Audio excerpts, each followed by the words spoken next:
friends, and welcome back to another video. My name is Julie if you're new, and today I'm going to tell you about all of the books that I read in June and July. So as you can see in the background, some changes in the flat that I did. If you've seen some of my previous videos, I was still in the process of moving and putting everything where it belongs, and now the living room is finally looking the way I want it to look, which is obviously with a huge bookshelf in the background. And the only thing that's still missing is a new couch. But yeah, I'm really excited about how this is looking, which has nothing to do with the books that I'm going to talk about, but I just want to point this out because I'm so excited about it. And apart from that, a few other things also happened in June and July, which is why the total number of books that I read in the 2 months hasn't been that high. Kind of average for this year, I would say, because this year I'm trying to read less. If you didn't know that, I lowered my reading goal from 100 to 50, so that is totally fine with me. There were just some other things going on. I went on a huge vacation. I went to the US and went on a huge road trip with my friends, and that's why I didn't have a lot of time to read there. Oh, also I have a new haircut, which is another change. Every single time I'm on camera on this channel, I have a new haircut, which is kind of wild because I don't go to the hairdresser that often. And I did say in the beginning I was going to talk about all of the books that I read, but that is not totally true. I won't be talking about the summer romances because that is going to be an additional video, and if I were going to talk about this right now, it would kind of spoil all of the content because I read most books in these 2 months.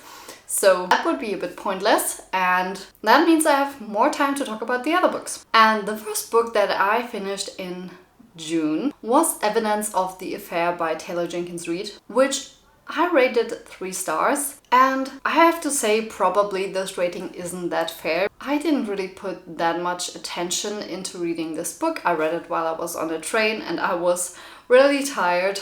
So I honestly don't really know how I would rate it if I spent a bit more time and effort into actually processing what was going on.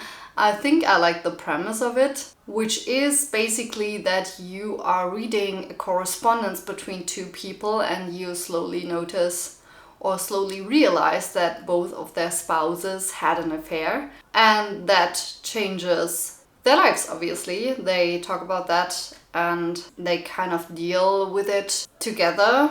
And that's all I'm going to say without spoiling this short story. And because it is such a short story, I think that also led to my rating. I don't know, I think it's really hard to convey that many emotions in that little pages. But having said that, Taylor Jenkins Reid did a really good job in this one to do that. And I think after I read a lot of the comments or reviews of the book, a lot of people really resonated with it and got really emotional over it. I think it was just the setting I was reading this in that didn't do it for me. If I had been on my own, I probably would have been more in my feelings. That's all I'm going to say about this book. The next book that I finished was The Ragpicker King by Cassandra Clare, and I have a reading vlog in which I read this book. And it's the second part of the Swordcatcher series, which I enjoyed the first book so much, even though I think I also only rated it 3 stars, because it is not really my type of fantasy. It's a really slow fantasy which doesn't have a lot of magical elements to it. And I think I was really looking forward to this picking up a bit more in the second book, which I don't know why I was expecting that if the first book wasn't that. But I just felt like the second book, The Ragpicker King, was really slow, and I had a really hard time with staying focused on the story in the parts that weren't as interesting to me. There were some storylines that I got more invested in and others that I just didn't really follow with that much attention because I just wasn't that interested, to be honest. And I don't know if I will be picking up more books in this series because of that, because it is a really long book. It took me a lot of time to finish, and I don't know if I want to invest that much time in a series where half of the time I'm just looking forward to it switching POV, which is such a shame because I'm really interested in this story and how it continues. I still want to know that, but I just don't want to invest that much time reading it. Yeah, maybe there's going to be a film someday. That would really solve my problem. Or maybe someday I'm just really in the mood for another really slow fantasy book that doesn't have a lot of magical elements and is more like a historical, then that would be the right time to pick this up, because it really is like historical fantasy. If you personally like that, that is fantastic and you should totally go read these books. It's just not what I gravitate towards with my fantasy books. Even though this one, or this series in general, has a lot of interpersonal relationships and they are really interesting, and there's also romance and everything, but even that wasn't catching me that much. It was for me the most interesting part of the book, apart from the main character also going through a lot of character development and things. But yeah, I don't know. The end of the book was really where I thought this should have been the midway point. And now I'm kind of torn because I'm invested in what's going to happen next, how it's all going to play out, but I honestly don't want to read another book as long as that. And not long in page length, but more in it drags out. Yeah, just the pacing was really off for me in this one. So I don't know if I would recommend it. Depends on what kind of fantasy books you like. Speaking of the type of fantasy books I like, I also read Bride by Ellie Hazelwood, and I know, that book is so cliche and it reads like a fanfic. There is nothing serious about this book at all. Loved it so much. It was so funny.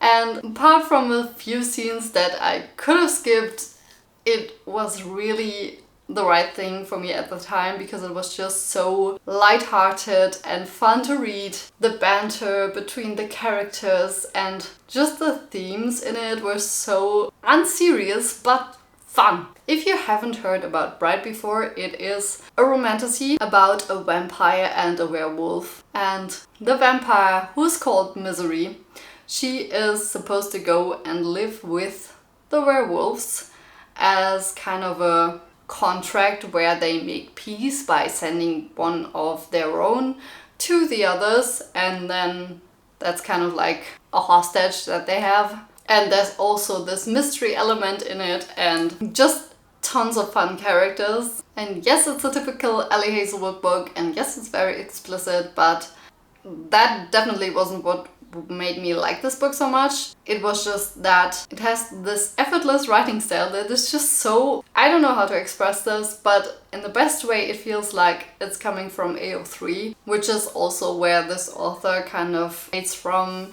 She wrote a lot of fanfiction from what I know, so that totally makes sense. It's such an easy read, but still so packed with emotions, and even though it's cliche, it has an original storyline and original characters and backstory for the characters, and yeah, just great. I also read Two Twisted Crowns by Rachel Gillick. I didn't only read that in June, I began that way earlier, back when I finished One Dark Window, but it just took me a while to finish because this is kind of the opposite side of fantasy or romantasy even, where the writing style is really delicate and poetic and so beautiful and deep. And I finished it in the same reading vlog that I also finished Direct Pick a King in, and that book just was so good. This duology is, I think, my favorite duology that I read this year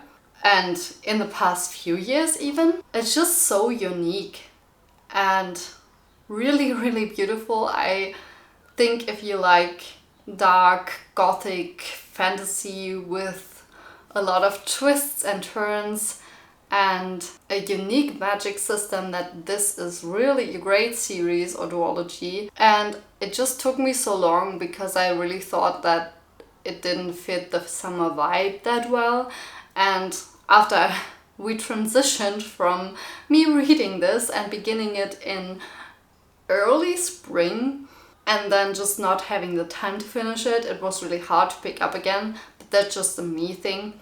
apart from that, a really great book, so beautifully written. And I think with Rachel Gillick I found one of my new go-to authors as well. I found a few of those this year as well, with Taylor Jenkins Reid being one of those as well. Even though I just said I didn't connect with the short story that much, Carrie Soto is Back, which I read before, just cemented that in my head, even though it was the first book by her that I read. Anyways, back to the topic. The last book that I finished was actually Fourth Wing again. And that is really funny because it's the second time rereading this book this year, which has the sole reason of me going on this road trip with my friends.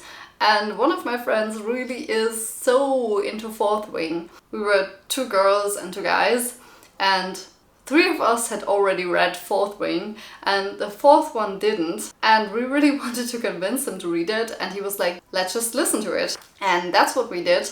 We listened to it on our road trip, and that was really nice because we were driving a lot. And yeah, it was just really funny to listen to it with friends, which was a totally different experience than reading it on my own. And yeah, just good times. I had a lot of fun with that. Oh, and I totally forgot one book. I don't know why I didn't.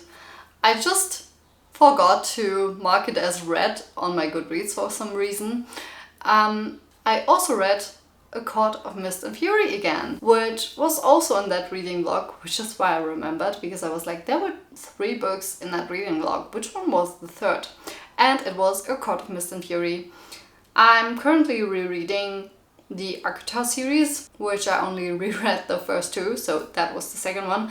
And I didn't even start the 3rd one, but that is the plan, to just reread it this year, hopefully. Don't know if that's going to happen because, yeah, there's not many months left.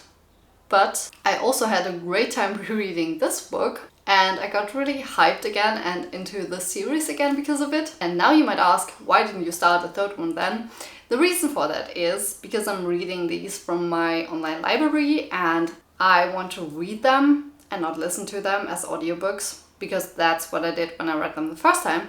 So I'm still in line for the 3rd book. So that is why I didn't start the 3rd one. ACOTAR, great, fun series. Of course, now that I am rereading it, I'm also seeing a lot of the flaws in it, which is totally fine, but still it is really getting me on an emotional level. So these were all of the books that I read in June and July.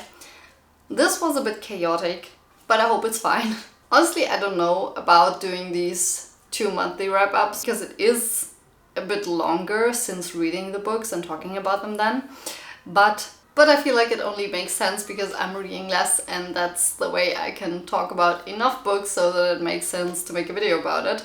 And I also like doing these wrap-ups because, as you can tell, I forget about the books that I read so easily that it's nice to have a little reminder of what I actually read in the past 2 months. Let me know if you are interested in this kind of content or if you would like to see some other videos instead. I'm having a great time reading right now. And obviously I did finish more books, which are the summer romances, but I'm going to talk about those in the next video. So stay tuned for that, and I will see you then. Bye!